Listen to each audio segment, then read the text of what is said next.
All right, we are live. We are live. Well, great evening, great evening. I am the dynamic Darren, one of a kind who is Denise Silas. Excited to be here tonight with some amazing women with our great panel to just talk a little bit about ovarian cancer. You know that I started this journey because I took my pain and gave it purpose. My sister passed away from ovarian cancer in April 2011, and it was something where she was diagnosed with having acid reflux, and going through surgery is when they really discovered that she had ovarian cancer. So one of my missions is just to inform somebody, hopefully save a life in her memory. So we have been doing this event, I think this event actually for the last 9 years, but prior to that, I had Teal nail polish parties at my house. We found anything that had Teal in it. She was like, oh, come on. We had Teal eyeshadow parties. We had face-a-thons just to bring people together to make them aware of ovarian cancer. And every time I passed something, somebody said, I did not know. So it was just that one person is enough to us continue to fight. I want to thank my sponsors. So first of all, Angela Kidd of Angela Kidd Insurance. So give her a round of applause.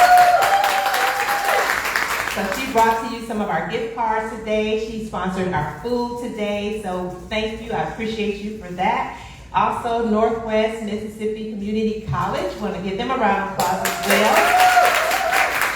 So they sponsored, I think, almost $300 worth of gift cards. So we really appreciate them, and provided us some swag bags today as well, and continue to support us in some of the other things that we're going to be doing. So we are excited. And then also I want to do a shout out for Henley? Yes, Henley Law Firm, who also donated and did our drawing for earlier today that we did for gift cards. And then Yvette Porter, who also donated. She does the Taffy Crawford Domestic Violence Walk. So that will be on October 19th. So you'll hear more about it. So I'm hoping to get a team of ladies to come walk with me on that day in memory of Taffy Crawford. So that's her foundation for her friends. So we are going to get started today. We're a little bit late, but that's okay. Having technical difficulties, or we just didn't know what we was doing, one or the other.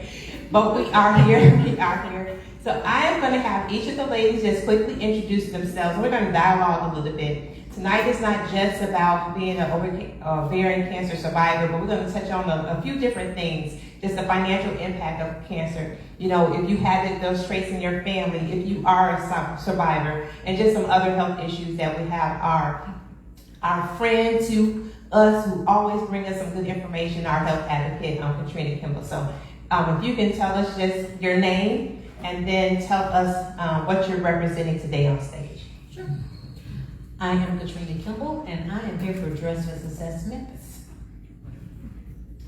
I'm Angela Kidd Insurance.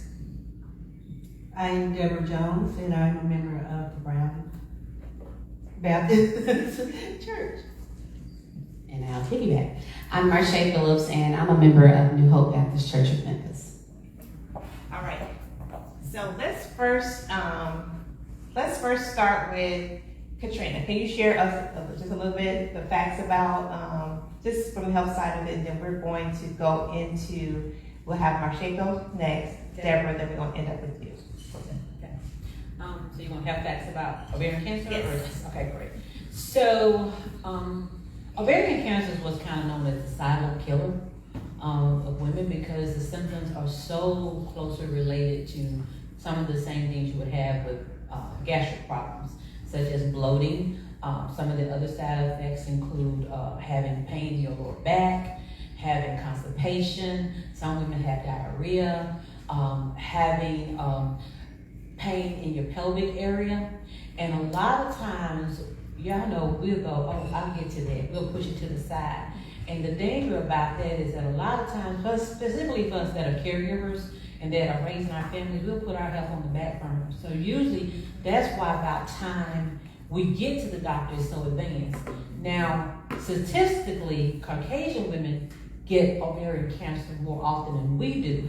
But the problem is by the time we get to the doctor, it has progressed to stage 3 and stage 4. We die at a higher rate than our Caucasian sisters when it comes to this disease. We'll pass it down to Marcia. Everything that you said, we've actually experienced it with my own family. On my dad's side, I've lost 2 aunts, one in 2019, one in 2020, to ovarian cancer, and you're absolutely right. They were workaholics, and they just brushed it off as they were getting older and things like that. By the time my Aunt Ira, she was diagnosed and she went through the treatment, and she was fine. She was in remission, but it did come back, and unfortunately went into brain cancer.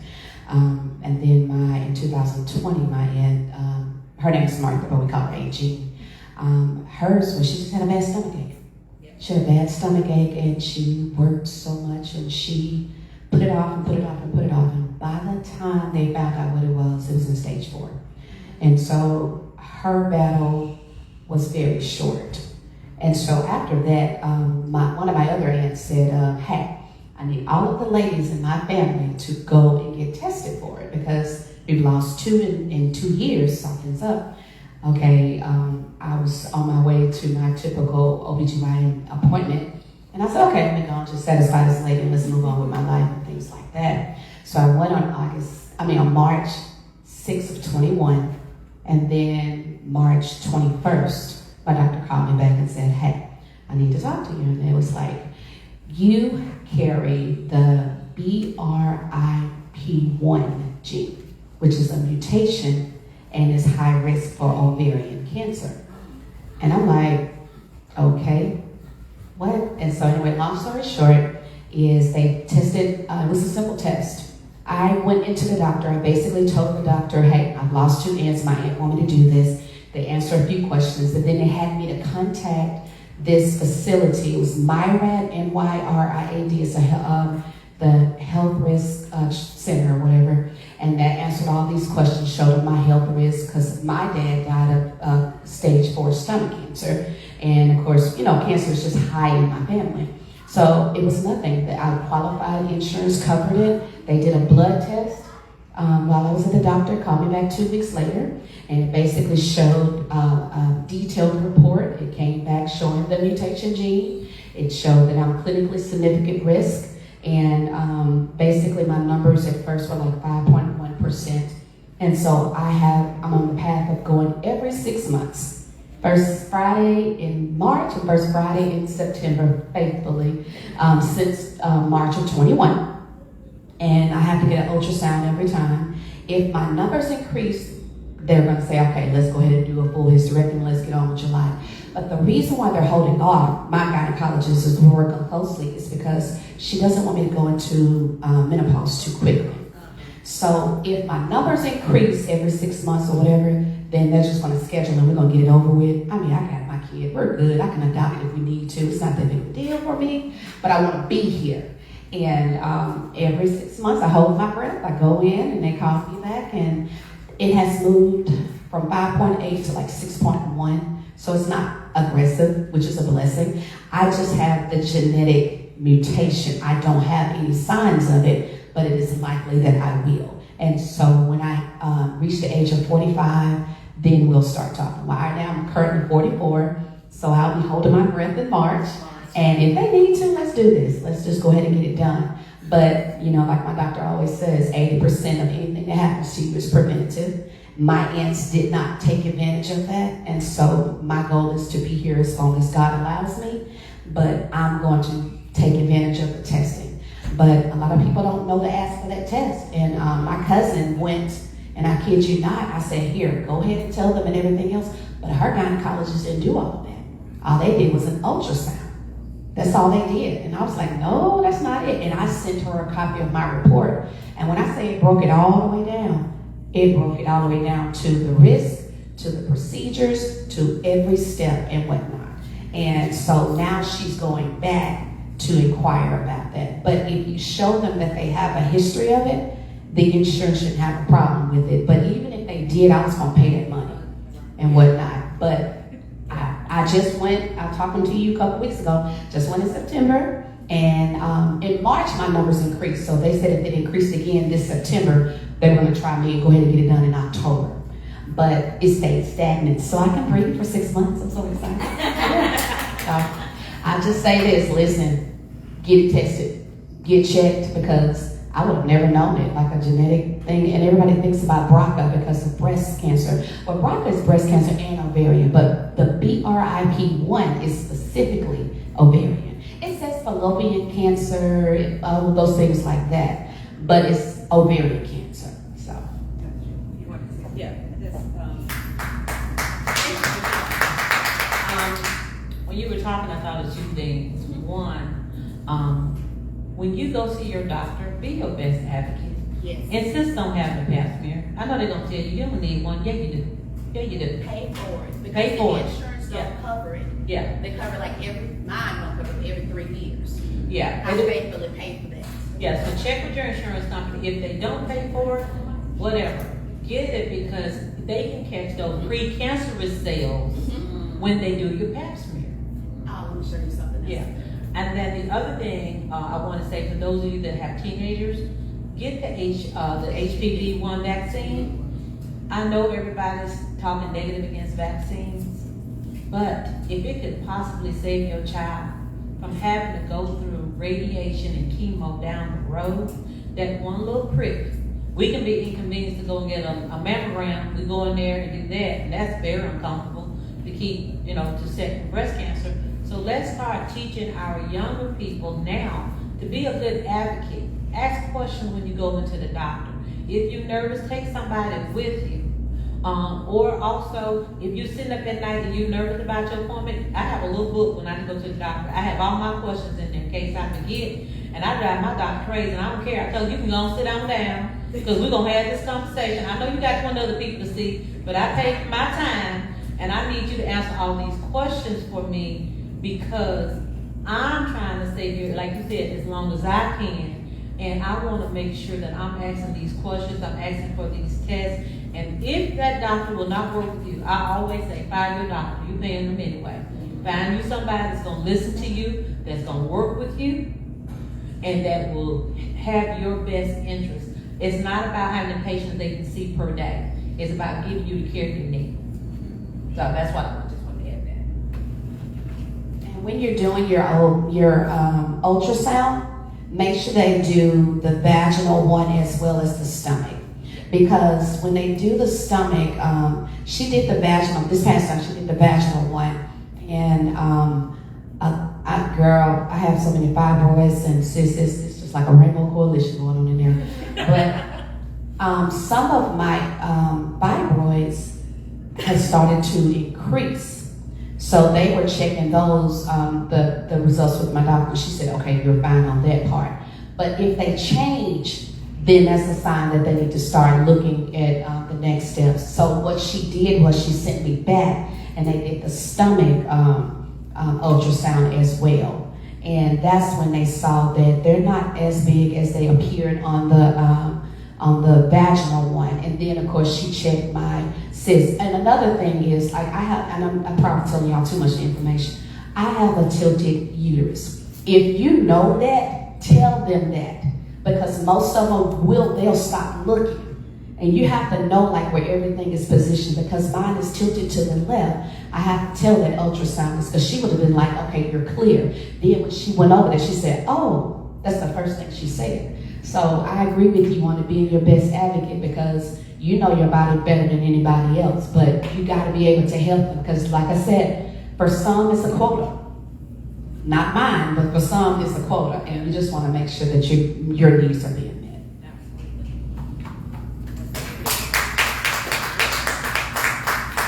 Hi, I'm Deborah.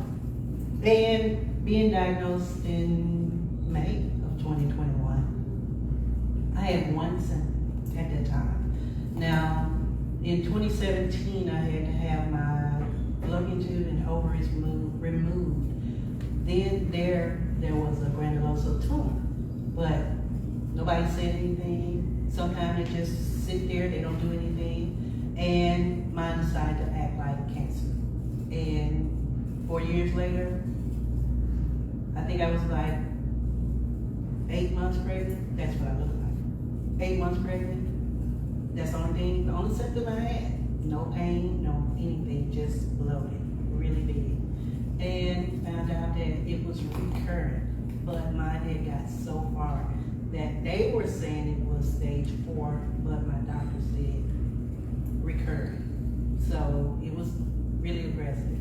And I immediately went into chemo. And 3 years later, here I am. Amazing. And going to the doctor every month, every 3 weeks, I have to go for maintenance. That's the only thing I'm going for now is just get a Lupron shot, and I take 1 pill a day. So for me, that is such a blessing. Yeah. And being able to just say that I'm a survivor, being able to, you know, just address the things that went on, far as in going from knowing everything, could remember like an elephant, to now I feel like I got Alzheimer's. You know, it's just your mind is here and there or whatever. And it's very difficult to find a job. With me being of age, senior citizen, it's still like, it's so hard to find a job because you knew that you were here 1 year and the next year you're here. So that taking a financial toll on you, because financially it really, really, really hurts you. And then where things are going today, with everything going up, that's even more. But through the grace of God, I'm holding on. That's just like being in that space at that time, and being able to still be able to say, God has a purpose. Yeah. And my biggest purpose, because I kept asking him, what was my purpose? Didn't know what I was supposed to be here doing. Just thought I was existing, living life, just, you know, going from infant, teenager, adult, grandmother, you know, all these things, but never knowing what my purpose was. And it's like every day I walk into a whole new light. My daughter was telling me on the way here, she said, you changed the whole life and you don't know it. I was asking him to give, you know, I didn't know if I had discernment, because I was always making crazy mistakes. And for me, for somebody else to see it and me not know it, that was kind of like an eye-opener. Because she just, I don't know, it's like I got 5 kids, but she's that one child that puts that magnifying glass on me, because our relationship changed so much. And now it's just like, she knows me, you know, back and forth. My biggest thing, and I try to tell them, pay attention to your body. And I think I said this last year. Pay attention to your body. We all women, we know what hurts and what don't hurt. We just associate it with this or that, you know, because it started out with fibroids. Then it was a cyst. And now it's cancer. You know, and it's like, no one in my family really had it. I didn't know. There was no, we did the test and there was no gene that said that this was hereditary. So it was like, never knew nobody. Colon cancer was the biggest thing in my family. But I never would have thought it'd have been ovarian cancer. So it's like, trust the process. If you're going through it, you just gotta trust God that He knows what He's gonna do, whether it's gonna be short or whether it's gonna be a long, you know, journey, but He knows. And you just have to trust Him. Because if He said that you have this and He decide, come on, then you're going home. But then if He has you here for that purpose, and you have to make sure that whatever it is, every day, that you know what you're supposed to be here for, what you're doing, who you can inspire, who you can, you know, uplift, all of that. You just have to trust the process. And my thing is just plan. Plan your life, plan what you're gonna do. Even if you just said, well, tomorrow I think I'm gonna go for a walk around Shelby Park. If you plan it, do it. You know, just do everything that you want to do at that time. Not saying that ovarian cancer is gonna take everybody out. Because I think when I first learned about ovarian cancer, it was number 5 in the killer women. So it's not up there with breast cancer, but it's climbing. And it's like, just having that knowledge, just ask. Like she said, when you go to your doctor, ask them. Like my doctor, she was just like, well, you don't really need a pap smear if you don't want to have one, you know, it's up to you. And I said, no, go do it. And I said, do the whole package or whatever, you know. Yeah, that's it. Everything. Yeah. Yeah. So it's just like, okay. Right. And they always say when you get cancer, it's always gonna be something else. You know, if you get ovarian cancer, something's gonna happen. You're gonna have heart issues. You're gonna have this. Well, I had heart issues before I had ovarian cancer. I had something else was going on. High blood pressure. I had that. You know, so it's just like now I don't even think of it as every time you have one cancer, you're gonna have another cancer. You know. Because I'm not gonna even claim that. Right. Yeah, right now, that's right. Yeah. But I just say, you know, like she said, make sure if you got girls, I got 4 girls. And every time I'm looking at them, I'm like, something's gonna change on their body. Okay, you need to go get that check. You know, you need to do this or you need to do this. You know, whatever it is, I just try to encourage them, my friends, my cousins, you know, we sit and we talk about this stuff, and it's just really a very enlightening conversation to have. You don't always have to have a conversation about your love life. Nobody wants to hear about your health issues either, but it's very informative when you as a family can have these conversations. It's amazing what you find out when you have a conversation with your family. And then in our culture, half of the time, They're hush. yes, Like, I didn't know, like even with my own, that thyroid was a big deal until I had a snore. I'm like, so y'all can talk about everything instead of telling me that part, make that make sense. But I agree with you on that. The conversation is like the start. It doesn't have to be heavy, but at the end of the day, we all help each other just by having the conversation. So. Couple things I would want to emphasize is pay attention to your body. Don't just assume that's just how it is. So pay attention to your body, you guys. Because that's the sad thing about ovarian cancer is just the normal thing, oh, I'm bloated, oh, I got the cramps, or, you know, just pay attention to your body. I know last year our one of our ovarian cancer survivors, she ended up starting to bleed unexpectedly. And her husband told her, you should go get that checked out. So pay attention to your body, encourage your kids, let's have teenagers, let's have those conversations about that. The other thing I wanted to emphasize is one thing that I realized when I was dealing with my sister and my mom is that there's a lot to it just other than just the person who's going through it, right? So just being able to support, you know, mentally support, the emotional behind it, whether it is the individual or the caregivers, you know, that's a lot of weight. One of the things, as Angela and I, when she started to talk, is just the financial. I remember for myself, I lived in Chicagoland area. My mom was in Wisconsin. It's an hour and a half. Just, you know, luckily we were that close, because it could have been 3 or 4 hours, right?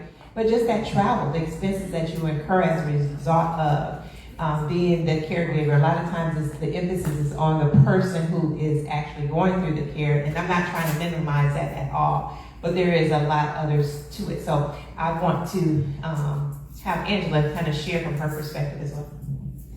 So for me, it wasn't me that had cancer, but my husband. Back in 2015, he went to the hospital because we thought he had a hiatal hernia. It ended up being a volleyball-sized tumor in his abdomen that was not there a year prior. There was absolutely nothing on the scans a year prior because he had a CT scan almost a year prior to the date. And a year later, there was a volleyball in his abdomen.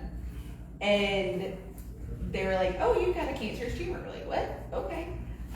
Definitely not something that we ever imagined we would be going through. And we're definitely not prepared for it financially. I was working for a church at the time, so I was making very little money. And he was working, but then he wasn't working. So it became us living off of my salary, which was not much. And medically, you know, we hit max out of pocket immediately and hit that 2 years in a row because he had 2 surgeries, because he had the first one, had that tumor removed, and we spent 2 weeks at the hospital, and I lived at the hospital for 2 weeks. So all of me missing work, food there at the hospital, because hospital food, one, is not good and it's expensive. Yes, it is. And even going out somewhere to get something to eat and coming right back. I left the hospital one time during that 2 weeks, and you know, it was to Subway and back. And thankfully I had friends in church that did come in around and bring food and different things like that. And when we got home from the hospital, that they were there to come alongside. But we still, with those 2 years, and by the grace of God, he was completely healed. By 2017, we were told, because in April of 2016, we were told it was back a 3rd time. He had 2 surgeries in 2015, and it was a very aggressive type of cancer. And when it came back after, well, the 2nd time, they did not get clean margins and said, we'll never get clean margins. We're gonna have to do radiation, because chemo just ticked it off with the particular type of cancer that he had. So they did 7 weeks of radiation, which again, max out of pocket right at the first of the year. And then it was still back a 3rd time after all of that radiation. And they, April of 2016, looked at us and said, we're sorry, we can't do anything else. We just have to watch it and see what happens. And we went home and started making final plans. And we watched it, and we watched God show out. And it really is. And, you know, that was, 7 years later, he's still cancer free.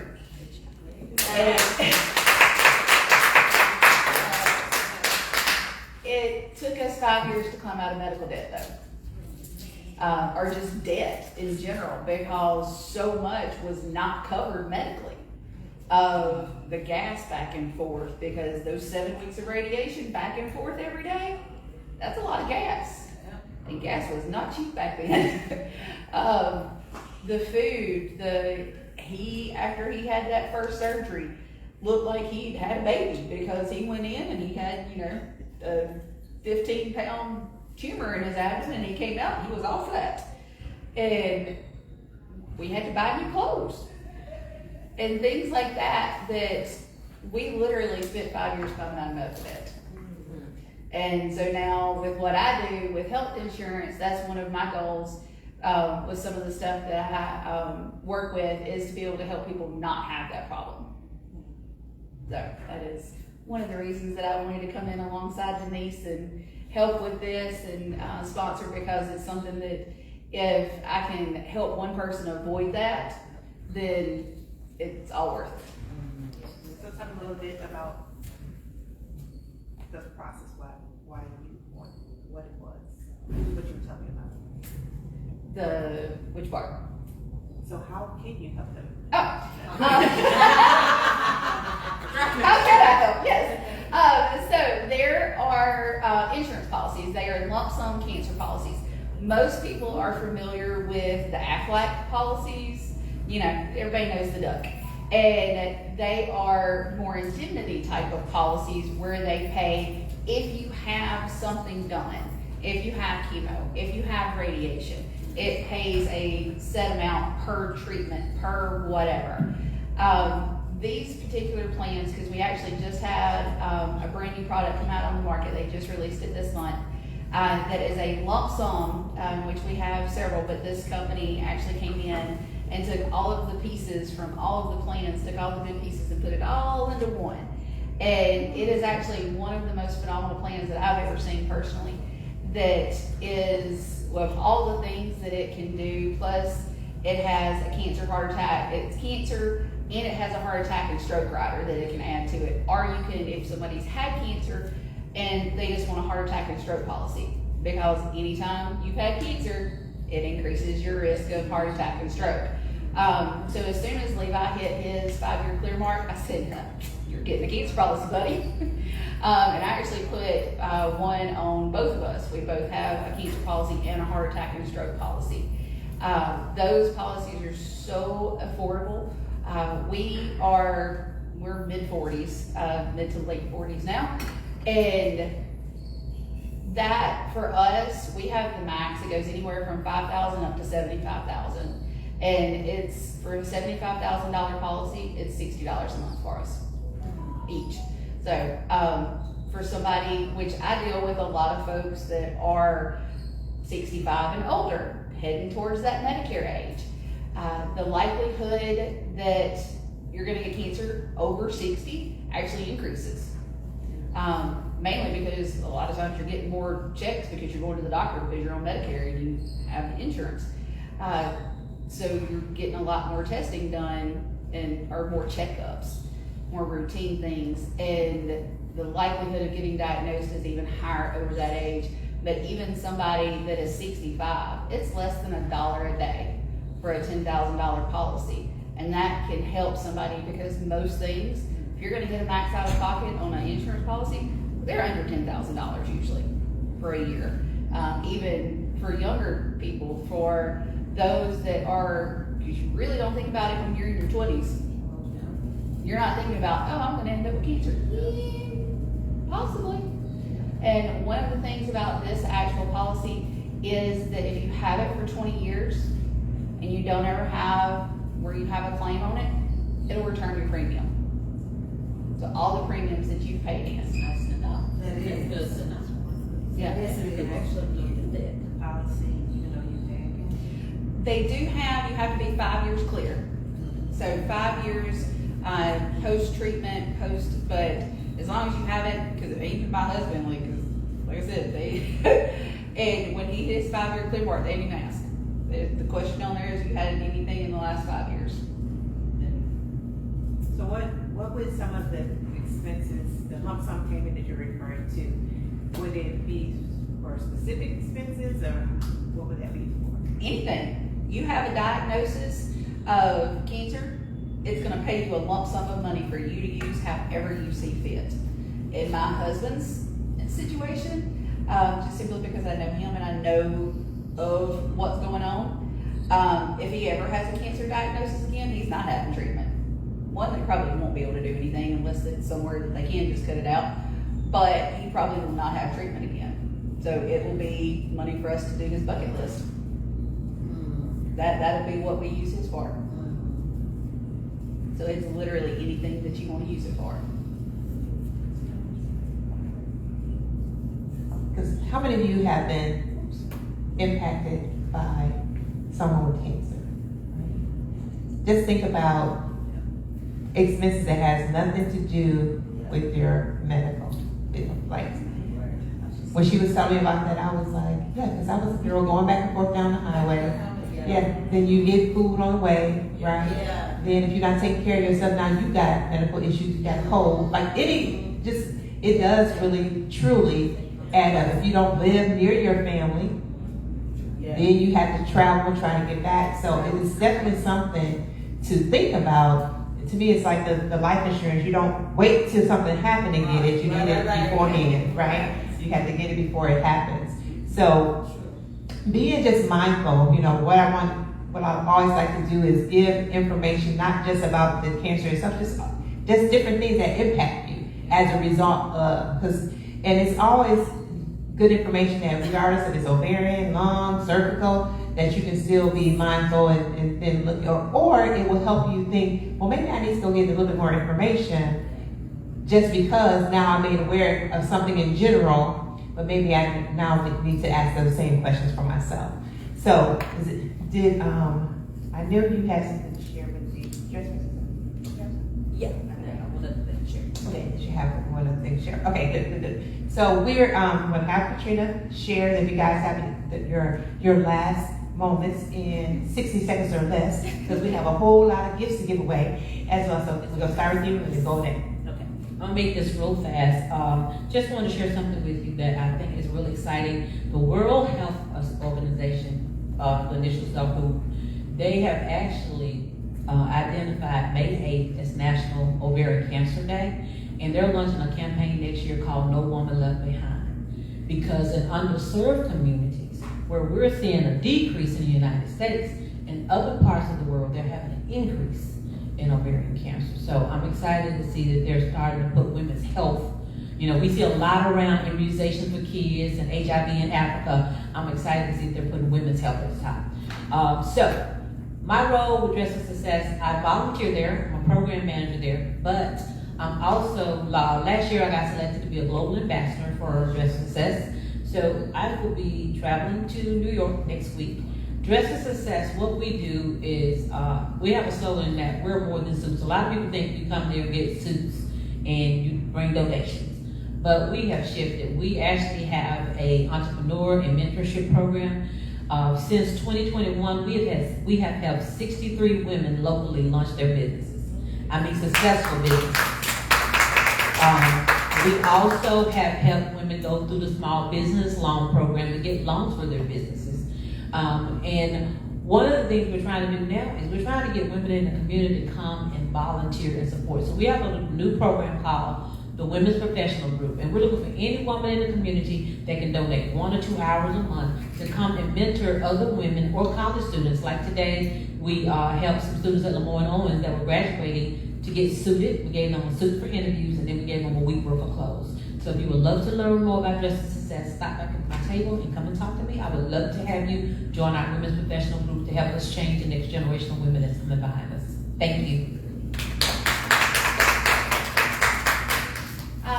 For me, I would just say, because I am here as my professional Angel Kid Insurance, for my husband, he had a liposarcoma, and it is a very rare type of cancer. So for him, that is one thing, and it's yellow. His is yellow.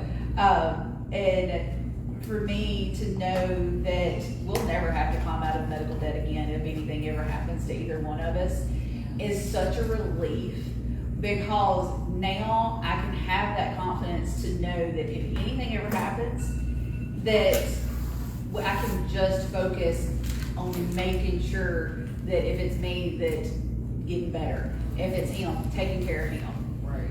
Instead of the sleepless nights of how am I going to pay the bills? Yeah. Right. You know, where is this much mortgage coming from? Right. And that was real. Like, Yeah. you know, that was a big struggle.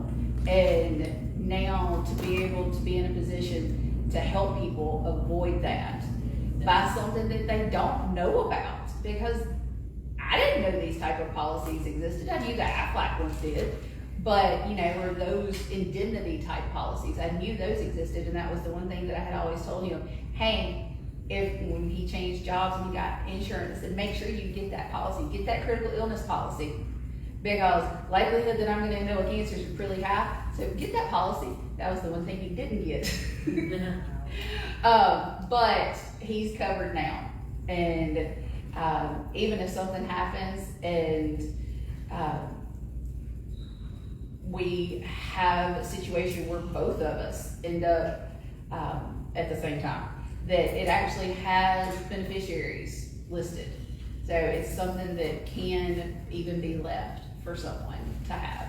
So that's something that I always mention to all of my clients, because especially when you're older, you're on a fixed income. You don't have $10,000 to go towards traveling to go get treatment, going to MD Anderson. Your care may be covered, back and forth is not, your hotel is not. All of that is not covered. Experimental treatments, all of that kind of stuff is not covered, and it can be covered for less than $1 a day. Less than $1 a day is better than taking it out of your 401k. Okay, I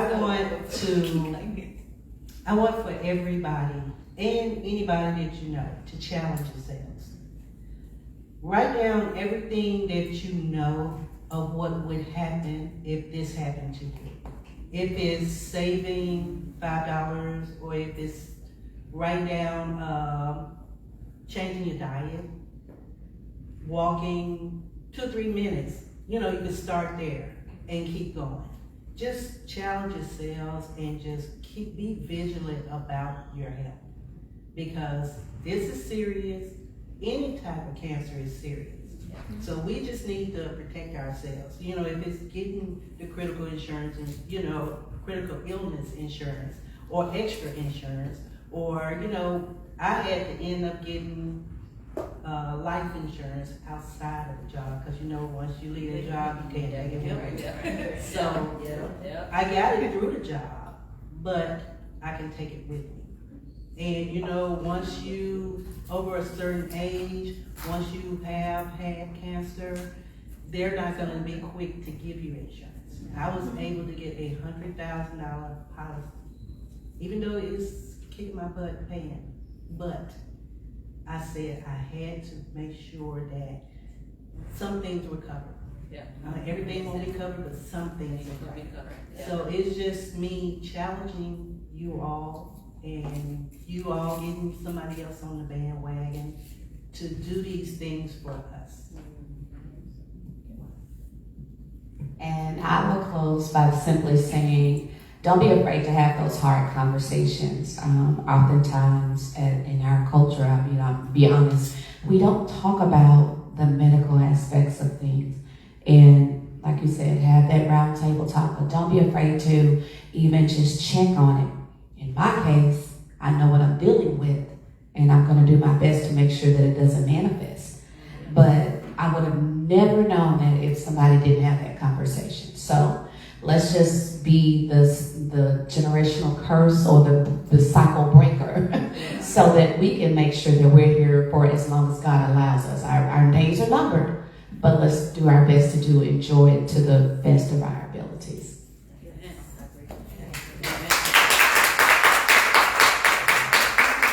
And I love how she said, and I think somebody touched this, and I will close with this, is one, being intentional.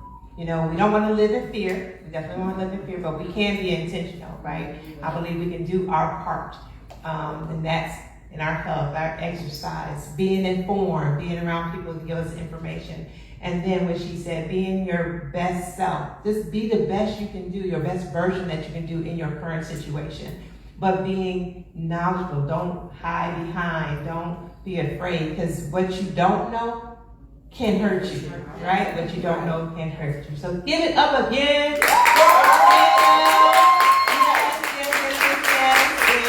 And thank you for tuning in with us today in this year's episode of Feel the Teal in Your Hottest Heel for Cancer Awareness and Memory of Beatrice Miller. Thank you and good night.